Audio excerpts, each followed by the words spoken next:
Okay, welcome back to another lesson in Algebra 2. This is Lesson 2, Imaginary Roots and Zeros.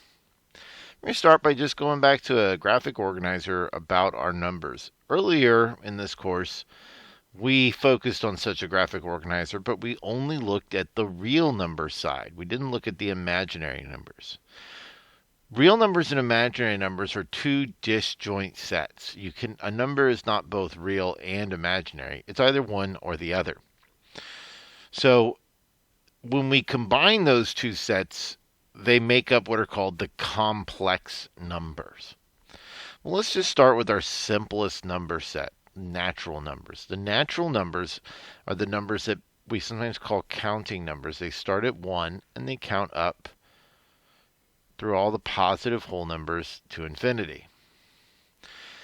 Now, whole numbers are technically the natural numbers plus one more number, 0.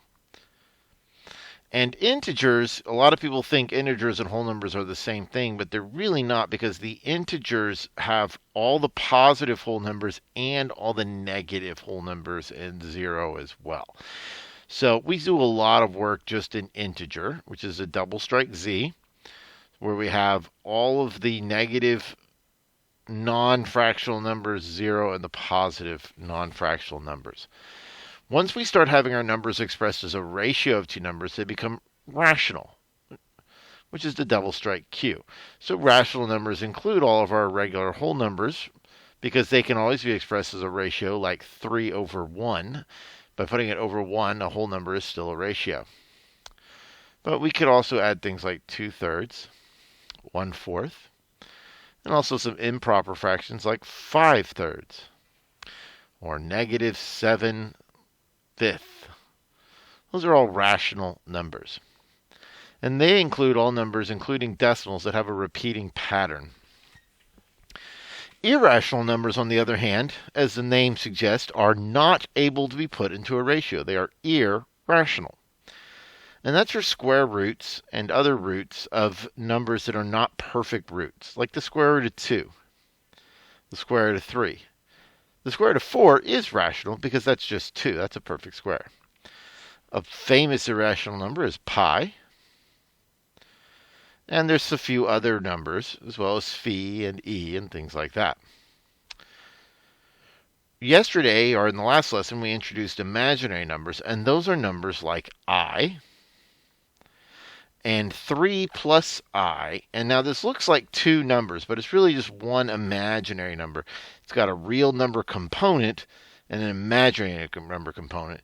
And this tells you the location on the complex number plane. This was like an X and this was like a Y. So -2 plus 7i might be another one. And they came from taking the square root of, say, negative numbers. And there are other ways that imaginary numbers can come about as well. In this unit, the domain for all of our solution sets when we solve are going to be the set of complex numbers. So let's see how that works with our first problem. Find the roots of x squared minus 6x plus 10 equals 0. Recall that roots is just a kind of a fancy word for solutions to quadratic equations. Well, this can't be factored because there's nothing that multiplies to 10 and adds to 6. So I'm just going to have to use my quadratic formula. X equals opposite b plus or minus the square root of b squared, which is 36, minus 4 times a, which is 1, times c, which is 10. All over 2 times 1 is 2. So this is 6 plus or minus the square root of 36 minus 40 is a -4. Now at this point we would have normally stopped in previous units, but we're going to be able to keep going in this unit since we're dealing with complex numbers. Now the square root of -4 can be simplified like so. That's equal to the square root of -1 times the square root of 4. And the square root of -1 we know is I, and the square root of 4 is 2, so this is just 2i. So whenever you take the square root of a number that's negative, you just have to put I at the end of it. So this is plus or minus 2i over 2. And I will go ahead and simplify this further. Since I can divide each term by 2, I'll get 3 plus or minus I. So our solutions are 3 plus I and 3 minus I. Now, you shouldn't take my word for that, of course, should you? No. We're going to check our solution by plugging it in. So it turns out to be pretty much the same no matter how you do it. I'm just going to do the 3 plus I at this time. So 3 plus I squared minus 6 times 3 plus I plus 10 equals 0. Now, we're not going to check this every time because it's a little cumbersome. But I do want you to see that, this really does work. Remember how you square a binomial? It's a squared plus 2ab plus b squared. So this would be 9 plus 3I times 2 is 6I, and then I squared is a negative 1. Okay, and then we have negative 6 times 3 is a negative 18, and then a minus 6I plus 10 is equal to 0.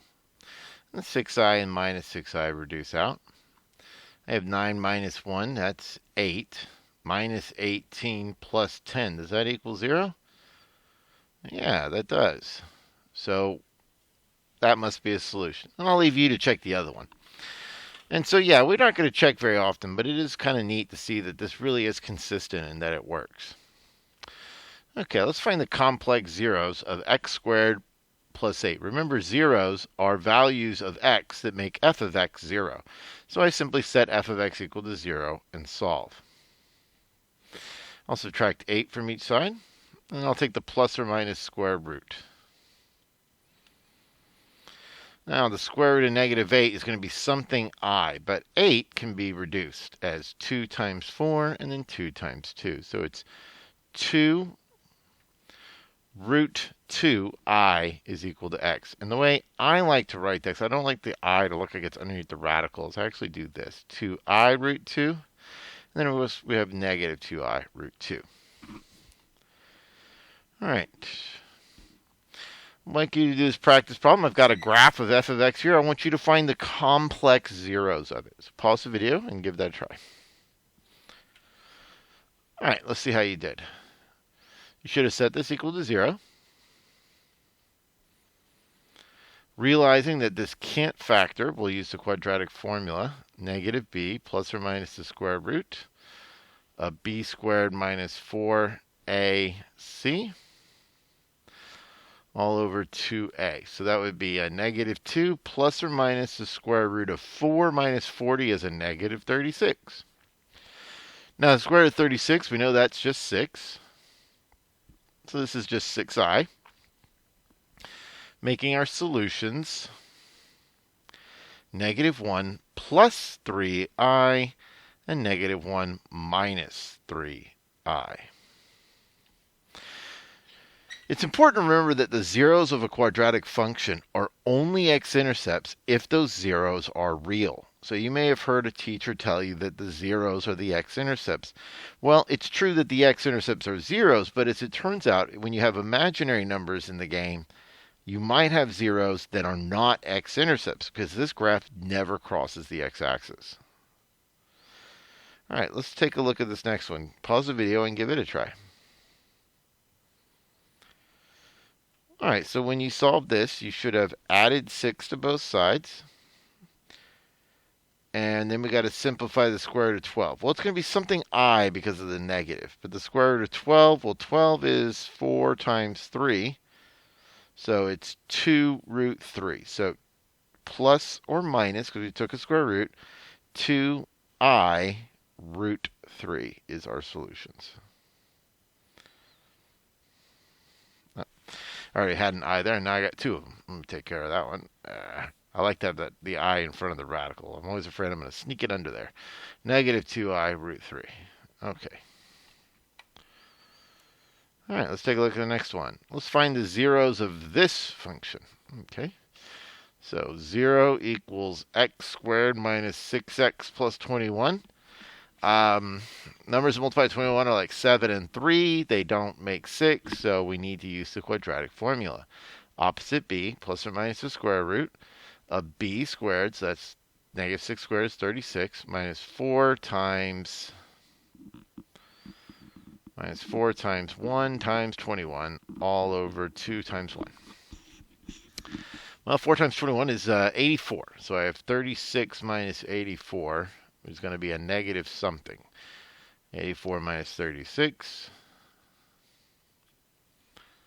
is 48. So this is 6 plus or minus I root 48 over 2. But we might be able to simplify 48. That is, I think, 16 times 3, which is 4 and 4. So it's going to be a pair of 4s on the outside. So 6 plus or minus 4I root 3 all over 2, which we can reduce down by dividing each term by 2 to 3 plus or minus 2I root 3. So our solutions are 3 plus 2I root 3 and 3 minus 2I root 3. All right, why don't you try the next one? Pause the video and see how you do. All right, so, this looks a lot like a perfect square trinomial. The square root of 4 is 2. The square root of 25 is 5. 2 times 5 is 10. If I double it, no, I don't get 16. So I'm not immediately seeing any way to factor this. So I think we're going to have to use the quadratic formula. Opposite b plus or minus the square root. 16 squared is 256 minus 4 times 25 all over 2a. So 2 times 4 is 8. Well, let's see here. 4 times 25 is 100. Times 4 is 400. So I got to do 256 minus 400. Well, that's going to be a negative. Negative what? So let me find out. Okay. Make that a 3, make that a 10. Borrow from that, make that a 9, make that a 1. So 144. All over 8. And the square root of 144 is 12. So this is 6 plus or minus 12I over 8. And we can reduce each one of these because I can divide each one of these terms by, it looks like 4. So 4 plus 3I over 2 and 4 minus 3I over 2. But if I divide each term by 4. All right, you got another one to try. You got another equation to solve. Remember, we're solving over the complex numbers. Okay, give it a try. Okay, so let's see how we did. Hopefully you realize since it's quadratic, we need to set it equal to 0. I get that, right? Doesn't look factorable. Let's try a quadratic formula. X equals opposite b plus or minus the square root. B squared is 4 minus 4 times a times c. All over 2a. Well, this minus is like a negative. It's a negative times a negative is a positive. This is going to be a positive number here. So 4 times 19 is 78. Isn't it? Or is it? No, 76. So 4 plus 76 is 80. And I can simplify that as 8 times 10, which is 4 times 2, which is 2 times 5, which is 2 times 2. So I got 2 pairs of 2's. So 4 root 5 on the outside. So my answer is 1 plus or minus 2 root 5. They're not imaginary, just irrational. That's okay. We're not going to have all imaginary solutions just because we're studying imaginary numbers. For a closing exit ticket, if some imaginary number z is a 0 of f, then what must f of z evaluate to? If z is a 0 of f, then what must f of z equal?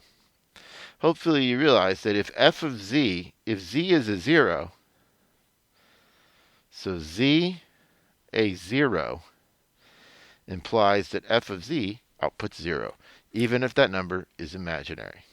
Okay, that's it for this lesson.